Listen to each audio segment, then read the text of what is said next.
Adelante. Fenomenal. Como os decía, buenas tardes. Soy Valentín García, vicepresidente de Asnala y socio del área laboral en Quatre Casas. Para mí es un absoluto placer estar hoy con todos vosotros.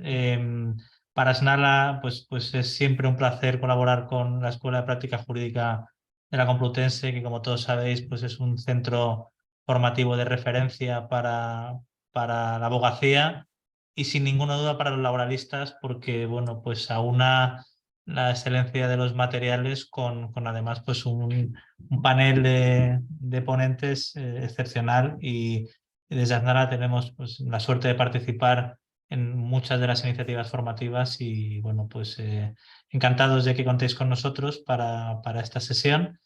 Y bueno, especialmente encantado de poderos presentar a la ponente. Si hablamos de ponentes de excepción, pues nuestra querida Concepción Morales, pues es sin ninguna duda una ponente de primerísimo nivel. Buenas tardes, Concepción, muchas gracias por estar aquí. Buenas tardes, Valentín. Creo que todos conocéis a Concepción. Ella es magistrada del Tribunal Superior de Justicia de Madrid, de la Sala de lo Social. Bueno, y aparte es una persona muy completa, con una formación muy interesante para todos los que nos dedicamos al ejercicio práctico de la abogacía. Ella ha sido abogada en ejercicio, ella es y ha sido ponente en diversos centros universitarios, es doctora por la Universidad de Juan Carlos, tiene publicaciones de muy diversa índole. Hemos coincidido en varios foros en materia de tecnología, relaciones laborales, que es uno de sus temas favoritos. Y sin ninguna duda, pues tiene una forma de explicar los contenidos complejos pues muy interesante. Y sin ninguna duda, pues Concepción, ya voy terminando mi intervención porque lo que quiero es dejarte tiempo para que todos te conozcan y puedas aportarnos algo de luz en un terreno que suele ser complicado para los laboralistas. Ese momento que estamos en suplicación, nulidad de actuaciones, cómo me atrevo a hacerlo, cuáles son los elementos más relevantes que tengo que ser capaz de destacar. Al menos algo que me preocupa a mí, ya te lo comenté, cómo hacerlo sin molestar demasiado, que nos vamos conociendo, presentamos muchos escritos, no hay que quemar las naves en un tema de una nulidad porque nos parezca relevantísimo. Y bueno, pues te cedo la palabra agradeciéndote de nuevo que estés ahí con nosotros y a por ello. Muchísimas gracias, Valentín García, por esta bonita presentación, y además has usado unos eufemismos muy bonitos que me han gustado para decir que soy la profesora rarita, como yo les digo a mis alumnos en la uni. Digo, has tenido mala suerte, os ha tocado la profe rarita. Bueno, muchas gracias no solo a ti, Valentín García, por esta presentación, sino también a Asnala y a la Escuela de Práctica Jurídica de la Complutense, mi universidad, aunque ahora esté en la de Juan Carlos, pero es la universidad que me ha formado, por esta invitación que acepto gustosa, igual que participo en el máster, igual que participo en cualquier actividad informativa en la que me invitéis, porque ya sabéis que me cuesta decir que no a todo, me apunto a un terremoto. Y sin más dilación, porque tenemos poquito tiempo, tenemos solo una horita para esta webinar, pues vamos a avanzar en el contenido de la exposición. Cuando Asnala y concretamente Ana, su presidenta, me llamó para decirme que íbamos a impartir este webinar y que teníamos que delimitar el ámbito de aplicación o de explicación del webinar, pues a mí se me ocurrió, no sé si por vaguería o por qué, pues hablar del recurso de suplicación, que además es la parte de la que yo hablo en el máster, en la Escuela de Práctica Jurídica, en el máster que organizan Asnala y la Escuela de Práctica Jurídica.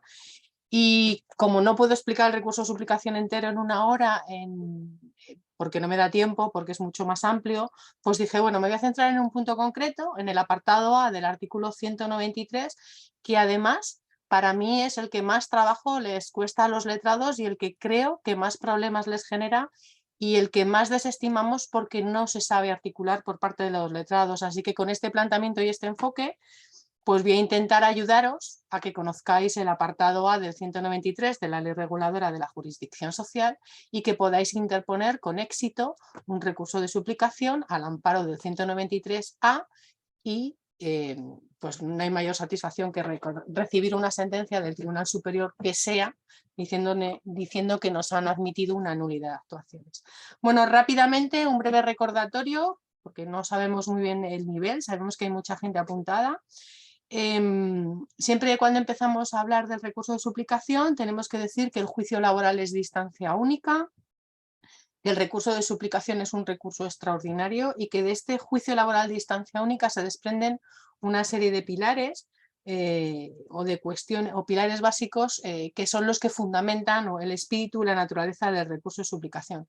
Como ya os he adelantado, el primero es que el recurso de suplicación es de naturaleza extraordinaria, de modo que solo se puede interponer por los motivos tasados que establece el artículo 193, pero hoy solo me voy a dedicar al apartado A, y que el órgano judicial no puede, o sea, el Tribunal Superior de Justicia no puede revisar ex novo todo lo que ha sucedido en la sala, sino solo aquella parte que los recurrentes nos planteen en su recurso de suplicación sin perjuicio de aquellas cuestiones procesales que podamos conocer porque es de obligado conocimiento, ¿vale? Las normas de orden público procesal o de jus cogens, que ya saben todos mis alumnos que a mí me encanta muchísimo utilizar el latín en mis resoluciones y en mis explicaciones, ¿vale? Entonces, recurso de suplicación, naturaleza extraordinaria, los motivos del recurso están tasados, artículo 193, y no podemos revisarlo todo como en una apelación, que todavía, aunque os parezca mentira, seguimos desestimando recursos porque son apelaciones y nos cuentan toda su vida y todos sus milagros, y les tenemos que decir que eso no es un recurso extraordinario de suplicación y sin más se desestiman, lo cual es muy triste. Cuando explico recurso de suplicación, yo hoy no lo he hecho, siempre digo el dato estadístico. Hace tiempo tengo que buscar el dato estadístico actualizado, pero el dato estadístico es que los recursos de suplicación se desestiman por defectos formales sin entrar en el fondo, es decir, porque los letrados aún hoy siguen sin saber o siguen sin articular adecuadamente un recurso de suplicación. El porcentaje estaba en torno al 80% y es elevado. Yo por lo que hago todos los días, que lo que hago es resolver recursos de suplicación, os puedo decir que sí debe de andar por ahí el porcentaje porque vemos pocos, es decir, casi todos están mal formalizados y eso impide que nos efectuemos un pronunciamiento sobre el fondo. Y a mí personalmente me da mucha lástima, no pensando en los letrados, sino pensando en los pobres representados, pues que se quedan sin acceso a ese recurso de suplicación o a esa posibilidad de modificar su sentencia de distancia porque los letrados no han sabido articular el recurso de suplicación. Valentín, que no me voy a meter más con los letrados, te lo prometo, hasta ahí puedo leer. Venga, entonces, os estaba diciendo efectivamente que están tasados y que lo único que nosotros como sala podemos ver de oficio son las que afectan a nuestro propio orden público procesal y al jus cogens. Aquí siempre explico, y aquí no me voy a quedar sin hacerlo, que la caducidad sí que la apreciaríamos de oficio y que la prescripción no, porque es algo que también no sé por qué les cuesta a los letrados, ¿vale? Entonces la caducidad, recordar que es una cuestión de jus cogens, de derecho necesario y que sí que la analizaremos, pero la prescripción, recordarlo siempre, que se os quede tatuado en la cabeza, tiene que ser alegada y probada por las partes. De modo que si yo veo un asunto que reclama unas cantidades que están prescritas y nadie me dice absolutamente nada, yo continúo porque no me puedo pronunciar, es nuevo, no puedo construir el recurso a las partes, que es el siguiente punto que os quería comentar, que corresponde exclusivamente a las partes la construcción y la impugnación del recurso. De modo que, como os estaba diciendo, aunque yo vea cosas, que las veo muchas veces y la verdad es que alucino muchísimo, pues yo no puedo hacer nada porque mi actuación judicial está limitada a las alegaciones que me hacen las partes en sede de recurso de suplicación. Si yo hiciera o construyera el recurso a una de las partes, indudablemente le estaría generando indefensión a la otra y está prohibido por el artículo 24 de la Constitución y por la propia configuración del recurso de suplicación. Aquí siempre me dicen los alumnos, ya, pero iura movit curia, y yo siempre hago una gracia, y hoy también la voy a hacer, que a mí la iura no me movit la curia o algo así, porque pues sí, iura movit curia. Hombre, mira, bienvenido, pero es verdad que en el recurso de suplicación, dada su naturaleza extraordinaria, pues no podemos hacer nada que no nos hayan alegado y no nos hayan dicho las partes. Bueno, y ya llegaríamos a la parte dura de la exposición, que es el artículo 193A de la Ley Reguladora de la Jurisdicción Social, infracción de normas o garantías procesales que generen indefensión a las partes. Yo cuando explico esta parte, bueno, empiezo por lo normal y luego termino por la parte que a mí me interesa, como siempre que hago estas explicaciones, ¿vale? Entonces, la primera idea y la más importante, y esto siempre también me llama mucho la atención, es la protesta. Tiene que constar la protesta formal por parte del letrado en la instancia. Y como tiene que constar la protesta del letrado en la instancia, pues cuando hacéis el recurso de suplicación, no está de más que me digáis que consta la protesta en el minuto no sé cuántos del soporte de grabación, porque aunque os parezca mentira, yo ya he visto un soporte de grabación porque he puesto una nulidad de actuaciones. Está la propuesta para la semana que viene anular unos expedientes y si queréis luego os lo cuento. ¿Vale? Entonces, tiene que constar la protesta formal y viene bien que se dé de recurso, aunque yo no me apaño con el sistema y no puedo dar el minuto que vosotros me digáis, me tengo que tragar todo el vídeo, pero sí que es verdad que tiene que constar esa protesta formal y yo personalmente me molesto en buscarlo, en mirarlo, y si no habéis protestado, inadmito el motivo del recurso de suplicación o lo desestimo, como vosotros queréis decirlo. Con lo cual, la protesta formal es súper importante. Estoy acostumbrada a ver vídeos, como os acabo de decir, y me dicen, sí, que hemos protestado, que hemos protestado.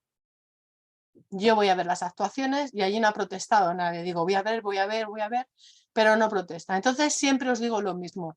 Importantísimo, que protestéis, que formuléis ese recurso de reposición de manera verbal, que recaiga ese auto verbal por parte del órgano judicial y que, terminado este, protestéis y que conste vuestra protesta sin acritud, sin ningún aspaviento, sin nada raro, que esto también me lo comentaba antes Valentín, ¿no? ¿Cómo actuamos? Pues nada, normal. Que hago constar mi protesta a los efectos procesales oportunos, que no pasa absolutamente nada. Aquí siempre cuento una anécdota. Cuando estuve dando una conferencia en Castellón, en el Colegio de Graduados Sociales, levanta la mano un graduado social y me dice, aquí las dos magistradas que tenemos en el colegio, en Castellón, cuando protestamos no nos admiten la protesta. Y digo, pues me parece estupendo que nos admitan la protesta, pero es que eso no está previsto en nuestra ley reguladora de la jurisdicción social. Lo único que tiene que constar es vuestra protesta formal a los efectos oportunos.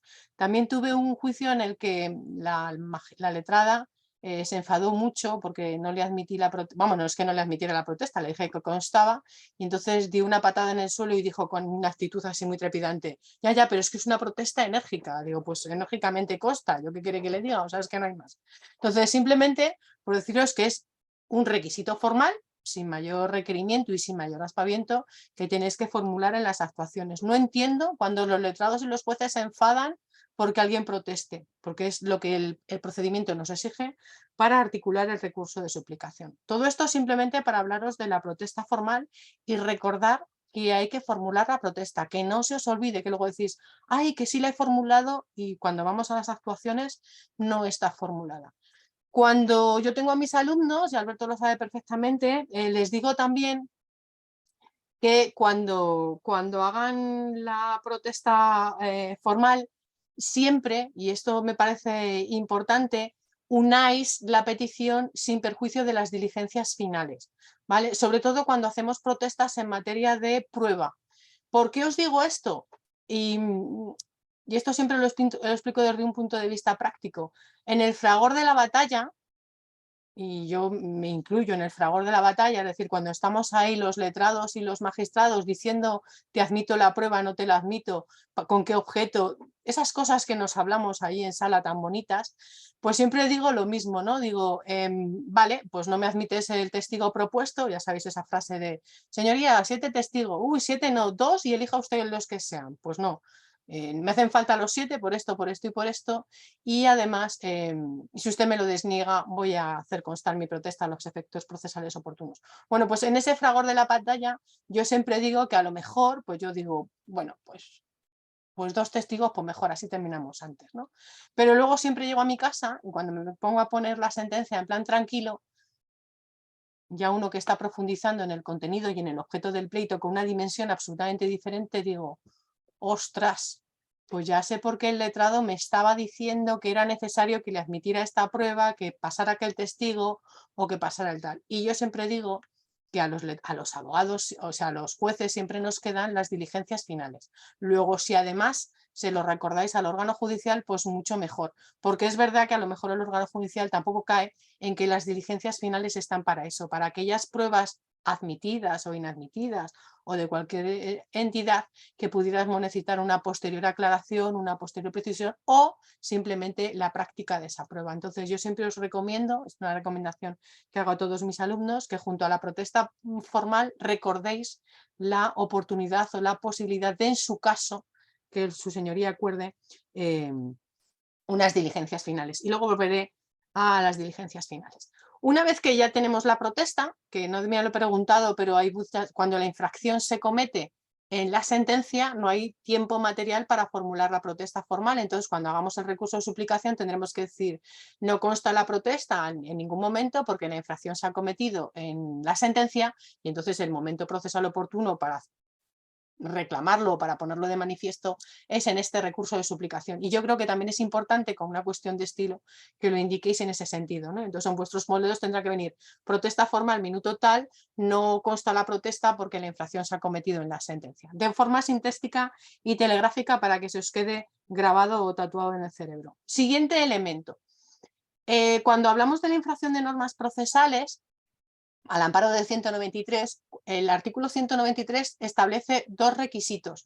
Entonces, habla de infracción de normas procesales o garantías y luego dice que hayan producido indefensión. Cuando hablamos de la infracción de normas de procedimiento o garantías del procedimiento, esto lo hacéis todos estupendamente, bueno, salvo 2 o 3 que no saben dónde están, pero lo hacéis todos genial. Pues se ha infringido el artículo tal, pues el artículo tal dice, pues el artículo cual dice, pues esto me lo hacéis súper bien. Pero yo creo que luego se os olvida la segunda parte, que es la que, ¿en qué medida el órgano judicial os ha generado indefensión? Y aquí vais flojitos. Yo creo que estáis tan cansados con lo otro que ya me llegáis flojitos. Entonces os recuerdo que son dos o tres. Protesta, en qué consiste la infracción de las normas procesales y en qué medida me genera indefensión. Y aquí me tenéis que explicar a mí, órgano judicial, que además, como le decía Valentín, soy rubia y es que me lo tenéis que explicar todo, en qué medida la actuación del órgano judicial os ha producido una indefensión material, no teórica, sino material. ¿En qué medida os ha generado esta indefensión?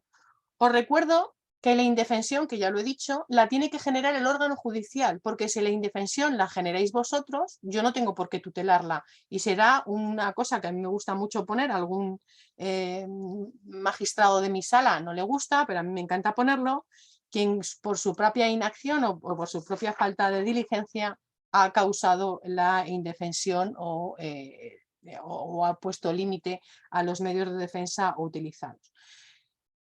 Tengo un documento que es el modelo del recurso de suplicación, que es el que utilizo siempre para mis clases, que está basado en sentencias del Tribunal Central de Trabajo, siempre digo del extinto Tribunal Central de Trabajo.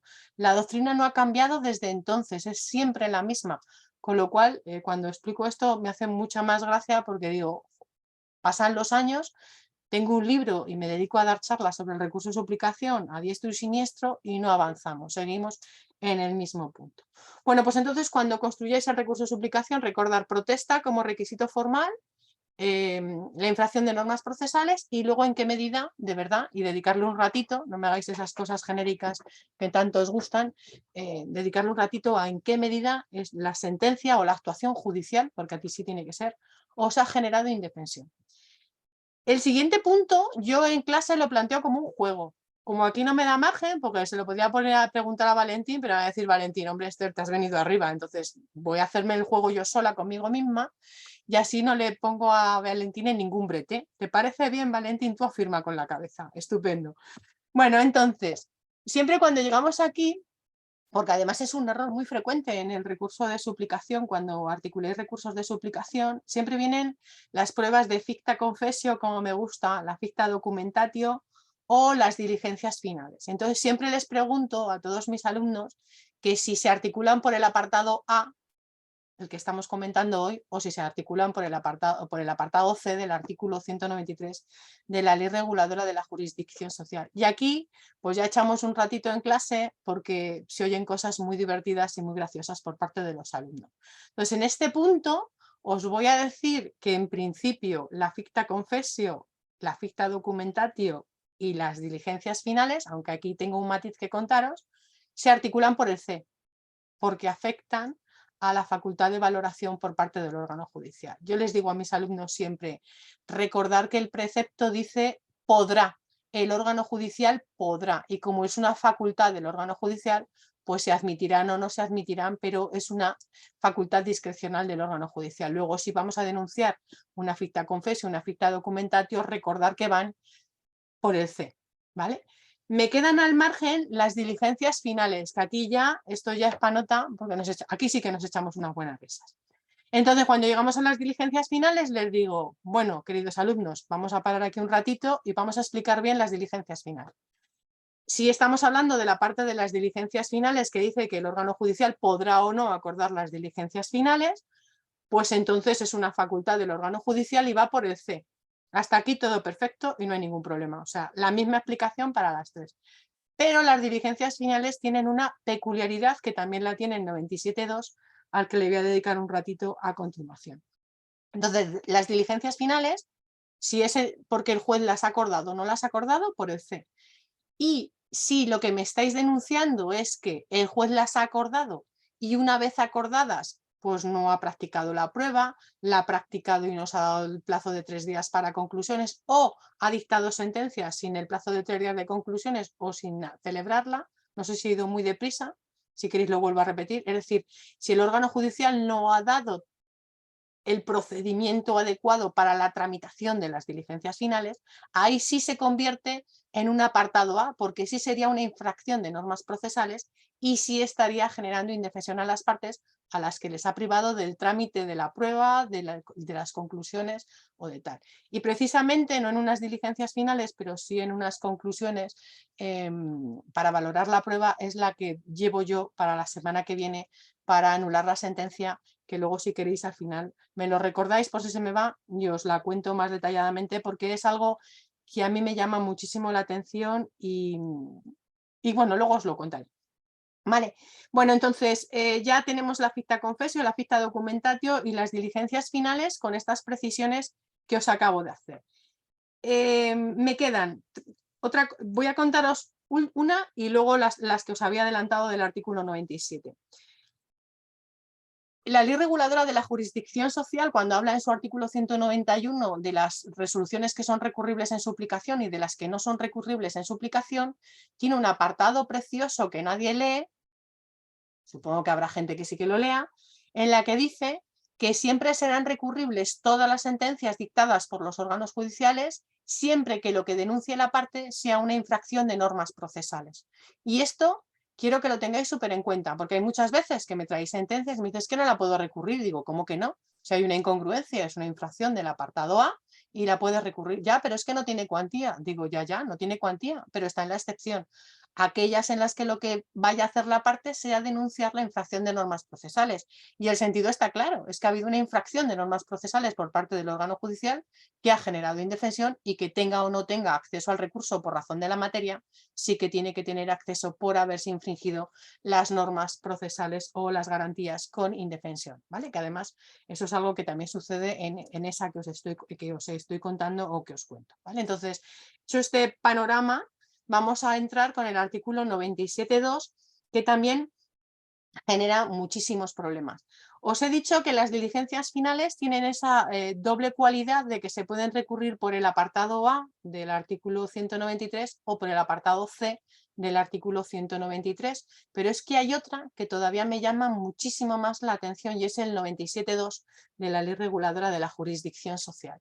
Ya sabéis que nosotros no tenemos, como en la Ley de Enjuiciamiento Civil, un articulado que nos diga cómo tenemos que valorar la prueba. Tenemos nuestro maravilloso, como me gusta, el artículo 97.2 de la Ley Reguladora que dice que la prueba se valorará por el órgano judicial conforme a la sana crítica. Siempre me preguntan mis alumnos que qué es esto de la sana crítica y yo siempre digo, pues no lo sé, pero te puedo decir que yo la tengo sanísima.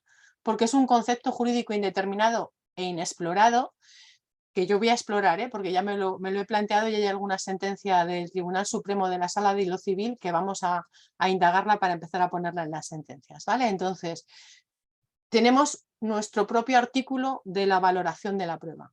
Primera reflexión. Me llama muchísimo las sentencias de instancia en las que se valora la prueba conforme a la ley de enjuiciamiento civil, y me llama la atención las sentencias del órgano judicial, pero más me llama la atención que vosotros no vengáis a la sala y no me digáis, oiga, señoría, que la sentencia ha valorado la prueba conforme a la ley de enjuiciamiento civil y que la ley de enjuiciamiento civil es de aplicación supletoria. Nosotros tenemos nuestro propio artículo, con lo cual el órgano judicial no puede valorar la prueba conforme a la ley de enjuiciamiento civil. Ahí lo dejo para que hagáis una reflexión al respecto. Y la segunda, que también me parece muy interesante. En nuestro ordenamiento jurídico, cuando construimos las sentencias, tenemos un artículo bonito, precioso también en nuestra ley reguladora que nos dice cómo tenemos que construir nuestra sentencia. Y el artículo 97 incide también en este punto. Y entonces dice el artículo 97 que la sentencia de instancia expresará los elementos de convicción. Y voy a ver si soy capaz de explicaros esto de los elementos de convicción de modo que lo podamos entender absolutamente todos. En el fundamento de derecho primero de todas las sentencias dictadas por los juzgados de instancia, por los tribunales superiores y por la Audiencia Nacional, el órgano judicial tiene que decir, el hecho probado primero lo he deducido de las nóminas, del contrato de trabajo, de tal. El hecho probado segundo lo he inferido de la testifical de Pedro, de la documental de Pablo y del no sé qué. Y salvo error por mi parte, y mirar que veo sentencias todos los días, esto no se está produciendo en los juzgados de instancia. En el fundamento de derecho primero, los órganos judiciales no están expresando los elementos de convicción. Os reto a que busquéis una sentencia de instancia, que seguro que la habrá, en la que en el fundamento de derecho primero el órgano judicial exprese los elementos de convicción.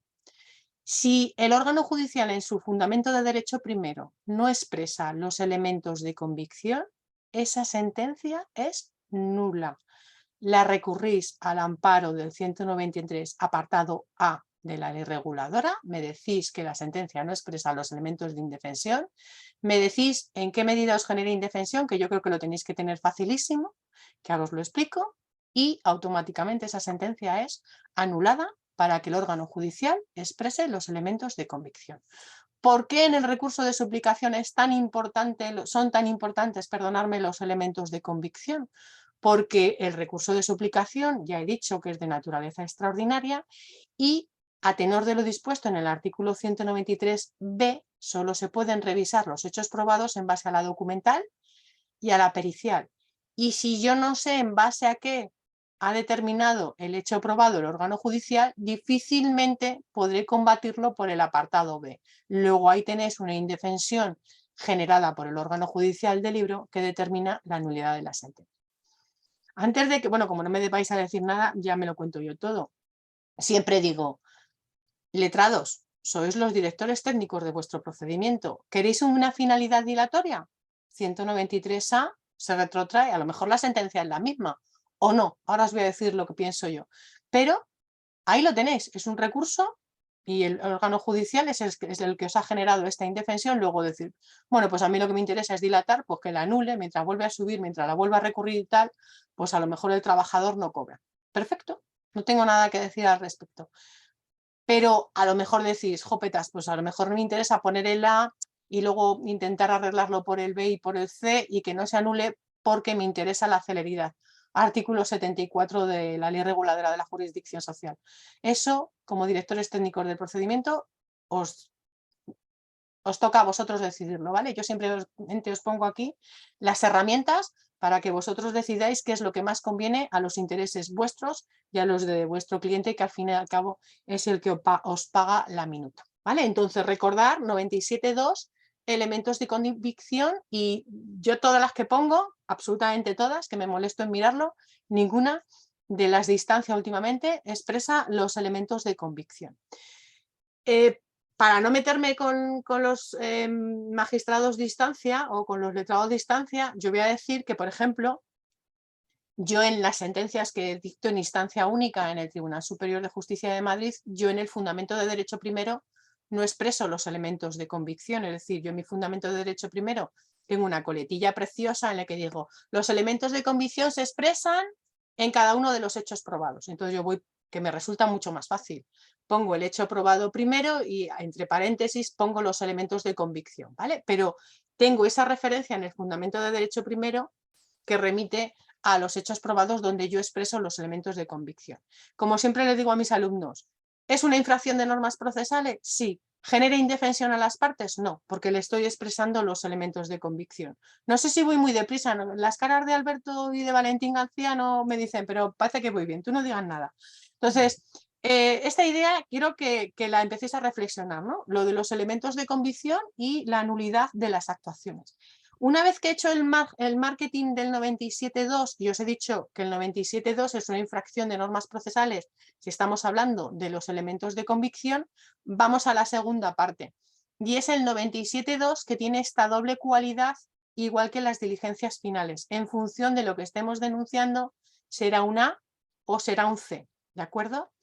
Hay supuestos límites, yo ahora mismo no recuerdo ninguno, pero sí que es verdad que en la sala se nos han planteado bastantes, en las que ni yo misma ni mis compañeros, no penséis que es porque yo soy rubia, ni yo ni mis compañeros, y me pongo yo la primera, sabemos muy bien si es del A o del C. Y yo siempre digo lo mismo, no os tiene que generar ningún tipo de estrés, es decir, tú como letrado lo que tienes que hacer es decir, pues lo formulo por el A, cuentas tu rollo, la protesta, todo lo que estamos hablando aquí, y luego dices,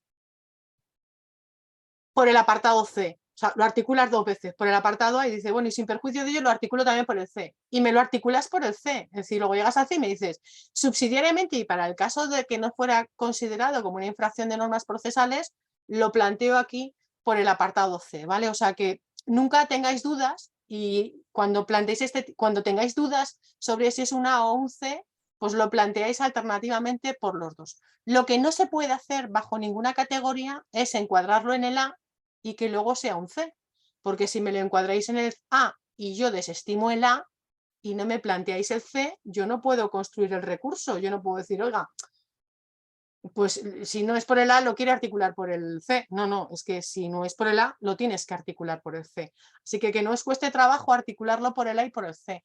Cada vez veo más gente que lo articula por el A y por el C. Yo creo que son alumnos míos y se les ha quedado tatuado y lo hacen, porque otra explicación no tiene. Pero es verdad que me va haciendo gracia porque cosas que digo en clase, muchas de las cosas que digo en clase las veo en los recursos y siempre pienso lo mismo. Digo, un alumno que ha venido a mi clase sobre el recurso de suplicación y además prestó atención, porque claro, si vienes y no prestas atención, no hacemos nada.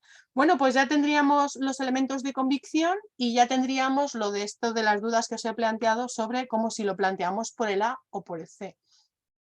En principio, el motivo del A ya no tendría mayores complicaciones, sino simplemente la delimitación objetiva de si es una O o es un C y articularlo adecuadamente. No tendría muchísimos más problemas en cuanto a su formulación y su planteamiento. Pero he visto que hay tres preguntas y antes de analizarlo voy a leer las que no me ha dado tiempo porque si las leo me distraigo. Concepción, ¿admites la súplica de condición de fijo e indemnización de la curia contra... Si quieres te las hago yo, Uy, Concepción, si pero quieres, eso no ¿no? sé Y qué, no las entiendo, tengo. no entiendo SLC, no lo Sí, entiendo. Voy a la siguiente. Bueno, dime, sí. Valentín. Vamos, si quieres, a la segunda. Vamos a ir a la tercera, que está más Ah, relacionada con esto que estabas hablando. Vale, venga. y Arantxa Gil nos preguntaba, oye, si no consta que se expresaran los medios de convicción en cada uno de los hechos probados, también es nulo. Es decir, si se utiliza esa coletilla y no se completa, pues entiendo que sí, ¿verdad? Claro. Claro, fijaros que muchas veces yo he visto algunas sentencias y el otro día salvé una en la que venían los elementos de convicción en varios, pero no en todos. Entonces, claro, si no vienen todos, yo tampoco lo sé. Lo que tendrías que justificar es que ese precisamente es el necesario para tu recurso de suplicación. Pero sí, o sea, es que últimamente las sentencias de instancia pues tampoco están maravillosamente construidas y estoy generalizando, que las hay buenas, pero yo últimamente achaco a la sentencia de distancia que faltan muchos elementos objetivos y muchos elementos procesales importantes que la ley nos exige y creo que como letrados tenéis que exigirlas. Y luego os contaré la otra. Y luego Alfonso Monso nos pregunta sobre el carácter de no prueba hábil para revisión de hechos probados de la testifical, pero es verdad que, y la posible generación de indefensión, yo creo que en el recorrido del 193A, algunas de las cosas que pasan en testifical y que no han quedado recogidas de manera un poco soez en la sentencia o incluso sin acudir a pruebas contradictorias al respecto, pues yo creo que sí que hay cierto recorrido técnicamente complejo de hacer, ¿vale? Pero sí que es una herramienta, vamos. Mira, aprovechando la pregunta de Alfonso, que se la agradezco mucho porque se me ha olvidado, como voy como una loca y no lo tengo todo apuntado y voy deprisa porque tenemos poco tiempo, no he contado lo de la insuficiencia de hechos probados y me viene al pelo, ¿vale? Entonces, la insuficiencia de hechos probados, todo el mundo siempre me la articula por el A. Y entonces hay sentencias a porrillo del extinto Tribunal Central de Trabajo que dice que la insuficiencia de hechos probados no es una cuestión que genere indefensión, puede ser una infracción procesal, pero no genere indefensión a la parte. Y la siguiente punto es ¿por qué no genera indefensión en la parte? Y entonces lo que decimos siempre, y por eso he dicho de vez en cuando, digo, algunas las salvamos, lo que decimos siempre es que la parte, a través del 193, puede solicitar la adición de hechos probados, con lo cual la insuficiencia de hechos probados no es una infracción por parte del órgano judicial, sino que la puede subsanar la parte en el recurso de suplicación y os recuerdo a través también del recurso de impugnación, es decir, en el escrito de impugnación también la parte puede solicitar la modificación y la adición de hechos probados, de modo que la insuficiencia de hechos probados nunca va por el A, sino que va por el B, ¿de acuerdo? Y esto lo tenéis que tener muy claro. También siempre digo cuando hablo del B, y lo hablo ya con carácter general, que contáis hay muchos rollos aparte de los requisitos formales y siempre digo, a lo mejor tú este rollo que me estás contando es el C que luego no me lo vas a articular. O sea, que tenemos que tener muy claro cuál es el procedimiento del recurso de suplicación. Y desde luego, Alfonso, el 193 dice que solo se pueden modificar los hechos probados en base a la documental y a la pericial y no está la testifical y como estamos ante un recurso extraordinario, y es la configuración legal que le ha dado el legislador, el Tribunal Constitucional ha dicho siempre que eso no genere indefensión a las partes porque es la configuración legal del recurso de suplicación. Con lo cual, ya ha dicho el Tribunal Supremo que no genera indefensión a las partes porque es la configuración legal del procedimiento. Con lo cual, ya te he contestado. Y sigo sin entender, salvo que me digas otra cosa, Alfonso, y sigo sin entender la pregunta. Yo creo que seguimos, Concepción, no te Venga, preocupes. vale. Venga, pues no, tenemos son y 39, nos quedan 20 minutos. Iba a preguntar, me dice Alfonso que gracias por la respuesta. Iba a hacer una precisión adicional que estaba por el incidente de nulidad de actuaciones. Yo cuando planteé esta sesión me quería referir solamente única y exclusivamente al apartado A del 193 del recurso de suplicación. Pero Valentín, que es así, pues me ha dicho en una charla previa que hemos tenido que a lo mejor el incidente de nulidad de actuaciones pues también podía tener cabida en este sentido. Y entonces voy a hacer una breve referencia desde mi perspectiva, Valentín, al incidente de nulidad de actuaciones. Cuando yo empecé la sala allá en el año 1997, qué lejano me parece, que mayor estoy, me acuerdo que sí teníamos muchos incidentes de nulidades de actuaciones, pero el 240 se modificó, el 240 de la Ley Orgánica del Poder Judicial se modificó y la verdad es que tampoco tenemos, Valentín, muchísimos incidentes de nulidad de actuaciones. Entonces, es un recurso que está muy bien, no te voy a decir que no, pero claro, ahora lo que dice es que la sentencia tiene que ser firme y que tenemos que poner un incidente de nulidad de actuaciones. Yo normalmente lo que veo en los incidentes de nulidad de actuaciones que vienen a la sala, que insisto, cada vez son menos y son poquísimos, yo lo que veo es que la parte, y además cuando leo sentencias del Tribunal Supremo autos del Tribunal Supremo resolviendo incidentes de nulidad de actuaciones, veo que dicen lo mismo que decimos nosotros. Es decir, lo que la parte pretende es que lo que no ha conseguido en vía de recurso de suplicación o de casación, que ya ha quedado firme, volverlo a revisar. Y el incidente de nulidad de actuaciones no está para eso. Está porque efectivamente se ha podido producir cualquier incidencia o cualquier circunstancia de la que el órgano judicial no haya podido percatarse y en un momento determinado se pone sobre la mesa por parte del letrado actuante. Yo antiguamente con el trámite anterior sí que es verdad que yo misma he revocado resoluciones mías de incidente de nulidad de actuaciones. Luego, por lo menos por mi parte, no hay ninguna obcecación. Pero sí que es verdad que sois como muy reiterativos o muy repetitivos en vuestras alegaciones. Entonces, si me venís a contar lo mismo que me habéis contado en el recurso de suplicación, eso no es un incidente de nulidad de actuaciones. Eso es otra cosa. Eso es intentar modificar una sentencia por enésima vez o volver a atender a la finalidad dilatoria esa de la que estábamos hablando al principio, que es lícita, no os la voy a reprochar ni criticar, porque seguramente que yo también la utilicé cuando era letrado de las partes, pero ahí lo vamos a dejar, ¿vale? Pero insisto en que el incidente de nulidad de actuaciones está muy tasado y no vale para volver a repetir las mismas circunstancias y las mismas cuestiones, ¿de acuerdo? Y por favor, atender mucho a las cuestiones procesales, porque son las que dan el pie del 193A. Y hay muchas cuestiones, y ahora mismo tengo encima de la mesa un recurso de queja, que lo resolveré cuando terminemos esta webinar, en la que me recurre una diligencia de ordenación en queja, y a lo mejor no procede. Entonces, bueno, vamos a ver si somos capaces entre todos nosotros de centrarnos muchísimo en el derecho procesal, en el máster maravilloso que se hace en la Escuela de Práctica Jurídica con colaboración con Asnala y que dirige nuestro querido Alberto Novoa, con nuestra querida también es magistrada del Tribunal Constitucional, pues se hace mucho hincapié en todas estas cuestiones y creo que es un recurso muy recomendable para aquellos letrados que se inician y para los que ya están iniciados, a los que también les viene bien ver desde una perspectiva absolutamente práctica y absolutamente dinámica la ley reguladora de la jurisdicción social. Bueno, y después de este momento vending, que luego pasaré yo la factura a quien corresponda, voy a seguir con las preguntas. ¿Te parece, Genial. Valentín?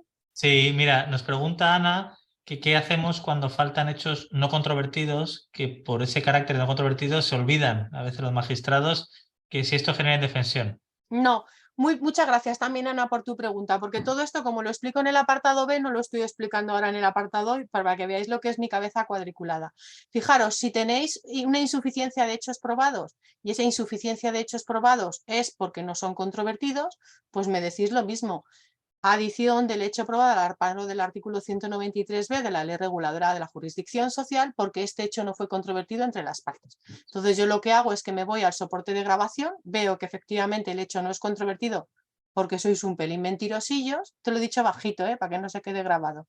Sois un pelín mentirosillos y si veo que efectivamente los hechos no son controvertidos, yo te lo incorporo automáticamente al relato fáctico y esto lo he hecho creo que la semana pasada, o sea que lo que tenéis que hacer es construir bien los recursos de suplicación. No va por el A, va por el B y propones la adición de ese hecho al amparo de que no ha sido controvertido, querida Ana. Y ya está, súper fácil.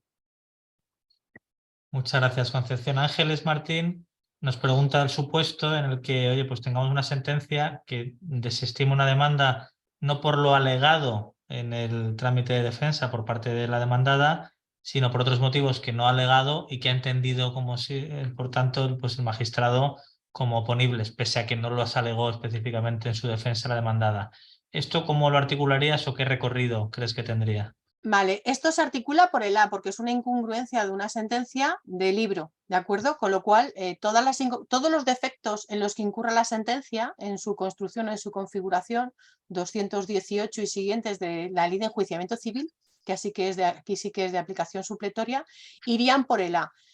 Os he dicho al principio el de la denegación de las pruebas, que es el más característico y el que más deniega indefensión, pero también os he dicho que había veces que la indefensión o la infracción de normas procesales se produce en la propia sentencia. Y entonces son los supuestos de incongruencia, ya sabéis, en los tres motivos: incongruencia extra petitum, infra petitum y la incongruencia por error, que yo siempre digo de forma coloquial que su señoría no ha dado ni una, ¿vale? Y que aunque os parezca mentira, alguna sentencia he puesto yo por incongruencia por error, porque su señoría, yo también, tengo una por ahí además publicada en el BOE, que puse otros fundamentos de derecho totalmente diferentes, fue un error informático, fue un error material, pero eso no deja de ser una incongruencia absoluta porque resolvíamos otro recurso de suplicación que no era el correspondiente, ¿vale? O sea que ese sí, todos los defectos procesales en la construcción y la configuración de la sentencia serían una incongruencia. Hoy me han articulado a mí un recurso de suplicación por incongruencia, por el C, Valentín, por el C, mal, Y además decía por el C y por el F. Digo, este no se ha leído ni el 193 porque no hay F, pero bueno, me he hecho la rubia y se lo he pasado. Digo, bueno, pues era un error material al poner las letras, pero bueno, Vale. ahí lo Bueno, dejo. Pero que si nos pusiéramos súper estrictos, de verdad, que muy poquitos, absolutamente súper poquitos. mira, tenemos una pregunta de Miguel Ona que nos habla que agradece tu explicación magistral y habla de una situación, un proceso de modificación sustancial en el que se inadmite toda la prueba propuesta, se Toda, protesta por toda la esa inadmisión. documental, toda. Sí, sí cabe la prueba propuesta y se dice si se cabría recorrido por el 193A en su aplicación, al tratarse de un proceso especial de modificación sustancial. Oye, pues claro, la modificación sustancial de condiciones de trabajo no tiene acceso al recurso de suplicación, que precisamente es la que le he puesto antes de empezar esta sesión, y por el apartado A sí tendría acceso siempre que haya una infracción de normas procesales que os haya generado indefensión, pero me cuesta pensar que ha inadmitido toda la prueba, pero bueno, plantearlo, que si efectivamente, bueno, como estamos en un ambiente distendido, os voy a contar lo que hacemos en la sala de lo social del TSJ de Madrid. Ya sé que está grabado, me van a perdonar todos, pero es verdad que antiguamente valorábamos mucho cómo planteábamos la prueba, lo que se pedía en el apartado A, pero últimamente hay una tendencia en mi sala por parte de algunos magistrados, en los que yo me incluyo porque me parece súper guay, que cuando se deniega un testigo, eso automáticamente, si se deniega sin expresar ninguna causa, eso automáticamente es una infracción de normas procesales y acordamos la nulidad de las actuaciones. Pero construírmelo bien, porque hay veces que lo hacéis tan chapuceramente que no puedo hacer ni eso. Entonces, sí que es verdad, y esto también lo digo yo en muchas clases, que cuando se deniega una prueba, y esto es una sentencia del Tribunal Constitucional que yo la tengo por ahí guardadita y la comento en mis clases, lo que dice el Tribunal Constitucional es que cuando se deniega una prueba a una de las partes, hace falta un estándar de motivación reforzada. Y sí que es cierto que si os vais a ver cómo se deniegan las pruebas en los autos de admisión o inadmisión de prueba, el estándar de motivación reforzada no existe. Luego, con esta sentencia del Tribunal Constitucional que yo tengo y que os facilito sin ningún problema, pues a lo mejor ya ese auto lo podéis recurrir. Que en reposición os lo deniegan, ya sabéis que frente a ese recurso, frente a ese auto no cabe recurso sin perjuicio de reproducir la pretensión en el acto de juicio oral. Entonces se reproduce la pretensión en el acto de juicio oral, recurso de preserposición verbal, auto y protesta. Y frente a esa protesta, recurso de suplicación. ¿He sido clara o hace falta que lo vuelva a No, repetir? lo ha sido. Lo Clarísimo, ha ¿no? sido. Entonces, recordar que el Tribunal Constitucional exige, cuando se deniegan medios de prueba, un estándar de motivación reforzada.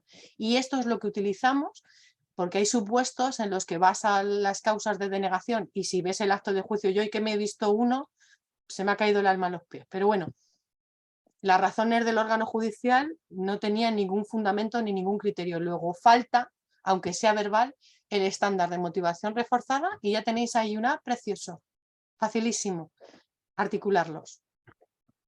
Fenomenal. Muchas gracias, Concepción. Marcelo te pide si nos podrías pasar tu modelo de recurso de suplicación que decías Eh, anteriormente. Yo creo que lo tiene todo el mundo, porque en todas las clases saco el modelo.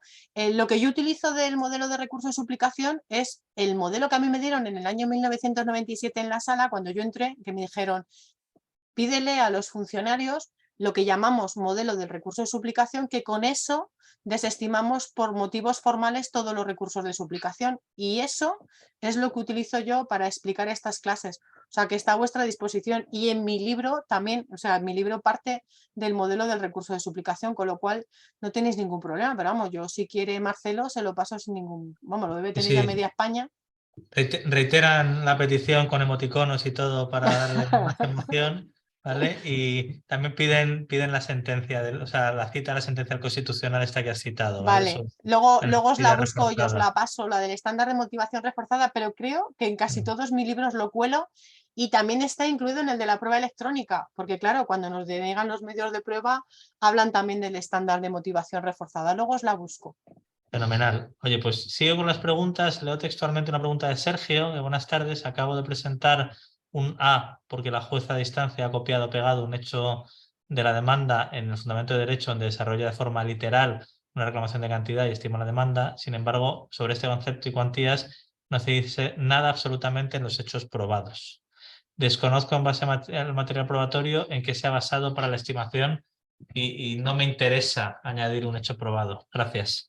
Un tema Bueno, muy de táctica, digamos, sí, son procesal. tácticas. Bueno, antes no os he dicho, porque esta parte también va cuando hablo del apartado 193b, que los hechos probados pueden estar tanto en los hechos probados como en la fundamentación jurídica de la sentencia, con lo cual eso ya nos generaría indefensión.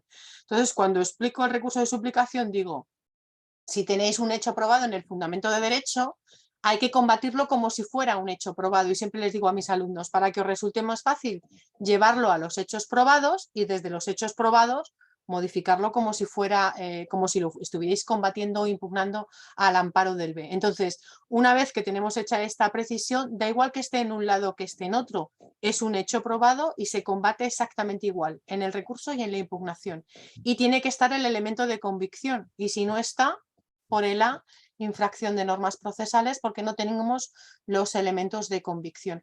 Fijaros que hay veces que me decís que no están y de forma sutil puede ser que estén, y hay veces que salvamos muchos recursos por eso, ¿de acuerdo? O sea que intentar también esa sutileza, a lo mejor recurrirla o decir que la sutileza genera dudas o que nos ha generado dudas y entonces necesitamos que se nos precise el elemento de convicción. No sé, decorar un poquito vuestras alegaciones. Cuando digo decorar, no digo que me copiéis 8 folios, sino que me argumentéis de manera precisa en qué os infringe o por qué os está generando esa indefensión.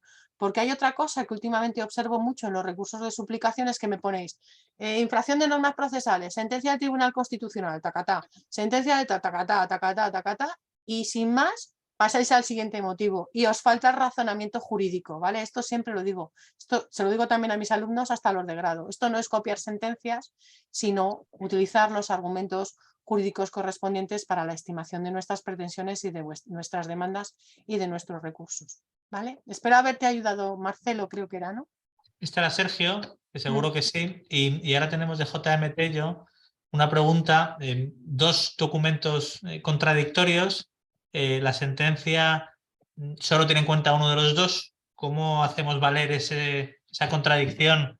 Sobre todo entiendo, en un supuesto en el que no se ha explicado en la sentencia por qué se da más valor a un documento que a otro, entendiendo que son dos documentos de análogo valor probatorio. Claro. Claro, esto sería por el B y por el C, que excede los términos de nuestro debate de hoy, pero vamos, que yo no tengo ningún problema. Pero esto sería una cuestión de B o C.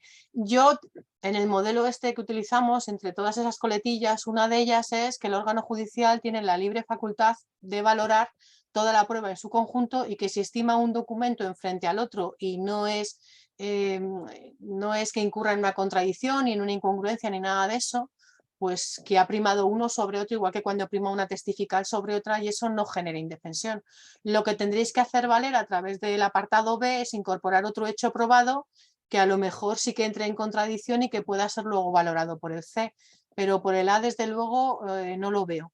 Pero que es algo genérico, sobre todo en informes médicos, que el órgano judicial se decante por uno en detrimento del otro, y eso es que el órgano judicial le ha merecido mayor credibilidad uno que otro, igual que cuando le merece mayor credibilidad una testifical. Ya hay poco podemos hacer en suplicación, podemos hacer artilugios o subterfugios, que yo hay veces que recomiendo algunos por el apartado B, pero tampoco muchísimo más. Eso tiene mal apaño, querido JM Tello. Tenemos una pregunta de IFG que le voy a pedir que reformule, ¿vale? Porque habla de que se declare una resolución nula en la instancia si pudiera salir en su aplicación resolver de manera Pero contraria. yo la voy a aprovechar, Ah, Valentín, porque sí, fenomenal. me viene bien Vale. porque me ha recordado otra de las cosas, que además os le he apuntado al principio, pero como voy como una moto por lo del tiempo, os he dicho que era una cuestión de estrategia procesal si optabais por la nulidad de las actuaciones o no y solucionarlo en el propio recurso por el 74 celeridad y que lo solucionemos entrando directamente en el fondo, ¿vale? Esto es muy importante. Pero fijaros, cuando yo os decía esto, os he dicho, bueno, luego os explicaré. Entonces, lo que os tenía que explicar y no os había explicado es que yo no sé qué mecanismo opera en el cerebro de los jueces de instancia, que a lo mejor yo anulo una sentencia por el apartado A porque no ha admitido una testifical, pero yo estoy de acuerdo con el fondo de la resolución. No sé si me explico. O sea, yo la he visto y digo, impecable. Pero no me queda otro remedio porque ha cometido una infracción procesal que retrotraer las actuaciones y reponerlas al momento en el que se cometió la infracción procesal. Y no sé qué mecanismo opera, que si el despido era improcedente, cuando vuelve, vuelve procedente.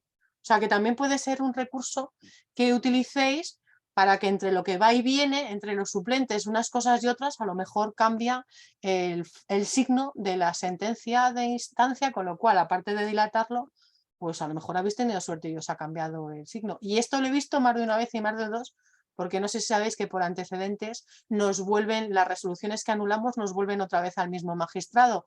Con lo cual sí que es verdad que las he visto y digo, pero si la habías hecho bien, ahora ¿por qué me la cambias? Y entonces se la tengo que revocar porque ha cambiado el signo y ya no era el correcto, ¿vale? Entonces, a título chascarrillo, desde una perspectiva práctica, yo como letrado utilizaría todos los argucias y todos los elementos jurídicos que pudiera utilizar. Complementa a JM Tello indicando que en el recurso de suplicación no se entra a valorar la prueba valorada en primera instancia, por lo que en mi caso anterior no veo cómo puedo hacer valer el apartado B. Repítemela porque me he perdido, ya, debe ir muy abajo ya, ¿no? Sí, o sea, él complementa abajo, es la penúltima de las entradas, y dice, pero en el recurso de suplicación no se entra a valorar la prueba valorada en primera instancia, por lo que en mi caso anterior no veo cómo puedo hacer valer el apartado B. ¿Cómo hago valer el motivo entonces? Vamos a ver, si mal no recuerdo, habíamos dicho que te había puesto un B, pero que no te había explicado los elementos de convicción y cómo lo hacías valer. Bueno, insisto en que excede porque estábamos solamente con el B. Habrá que ver en el caso concreto cuáles son las finalidades de ese B y luego qué tenemos que hacer por el C. O sea, tendremos que ver qué relación tienen unas con las otras, porque cuando el órgano judicial valora o no valora una prueba, lo podrás combatir por el C por el 97.2, pero os recuerdo que la valoración de la prueba es exclusiva por el órgano judicial, salvo que sea desmedida, de un despropósito, que falte de razonabilidad, pues las cosas típicas que ponemos en nuestras sentencias, con lo cual, en principio, cualquier razonamiento judicial nos puede ser válido, salvo que sea desproporcionado o irracional. Entonces, bueno, pues yo alguna he tirado por irracional, pero claro, lo tienes que hacer valer y eso hay que estar al caso concreto. Fenomenal. Habéis pedido que concretemos cómo se van a hacer llegar los materiales. Hablaremos con la Escuela de Práctica Jurídica para aquellos que saben quiénes habéis conectado, pues os lo puedan hacer llegar. Y si me permites, Concepción, te formulo una última pregunta de Juan José Gómez Pérez, que dice, buenas tardes. En el caso de que se admita el testigo perito, pero su declaración el magistrado de instancia en la sentencia no tiene en cuenta su declaración habiéndose ratificado en la documental aportada por la demandada, ¿qué hacemos? Pues como es un testigo, poco podemos hacer. Es un testigo. Entonces, el testigo perito tiene la consideración de testigo y la testifical es inhábil a efectos del recurso de suplicación, con lo que ahí podemos hacer muy poquitas cosas. Podemos intentarlo, pero poco más podemos hacer. Veo que el próximo Valentín lo vamos a hacer por el B o por el C, no sé qué os parece, porque Sí, veo que sí, les sí, genera sí. más dudas el B y el Bueno, hay C mucha casi conexión, que sí, yo la. lo entiendo, ¿eh? Yo lo entiendo. Yo también, No- pero era Nos una hora. nos dicen que, bueno, ya lo leeréis todos, que se solicite la documentación a epj@epj.es. Jesús nos dice qué pena que ha sido muy corto, nos lo apuntamos, ¿verdad? Para poder hacer un complementario. Y bueno, tenemos el compromiso de cumplir la puntualidad. Sentimos mucho que haya visto que ha habido preguntas que se queden en el aire, pero una vez más, Concepción, pues creo que las cosas que hice al principio las tengo que retirar al final, del agradecimiento por tu facilidad para hacernos accesibles a todos los laboralistas cuestiones prácticas que a veces son complejas. Y bueno, pues nos veremos en resoluciones y muchas gracias por todo. Muchas gracias a vosotros por la invitación y Valentín, ¿no? Por Dios, porque no vamos a ver en resoluciones, ¿no? Sí, sí, Bueno, o sí, que tengas muchos recursos de suplicación y los ganes. sí, sí, genial. Y gracias a todos los asistentes por vuestra amabilidad y vuestro interés. Y bueno, pues estamos en contacto. Ya sabéis que en Asnala estaremos encantados de ayudaros como asociación en todo lo que podáis y evidentemente pues también la Escuela de Práctica Jurídica pues a vuestra disposición a nivel formativo y en todo lo que necesitéis como centro de referencia para todos. Muchísimas gracias. Alberto, gracias también por estar. No sé si quieres o puedes decir alguna cosa. Creo que no puedes hablar, ¿verdad? Pero tu imagen ya nos ha llenado. Solamente puedo usarla muy poquito, así que aprovecho para agradeceros la magnífica ponencia que nos habéis dado, Agustín y Santín y Mati. No digo nada, porque todo el mundo sabe que yo a este la quiero mucho. Todo el mundo piensa que lo que digo es subjetivo y no es verdad. Es verdad que quiero mucho, pero es verdad que lo hace fenomenal.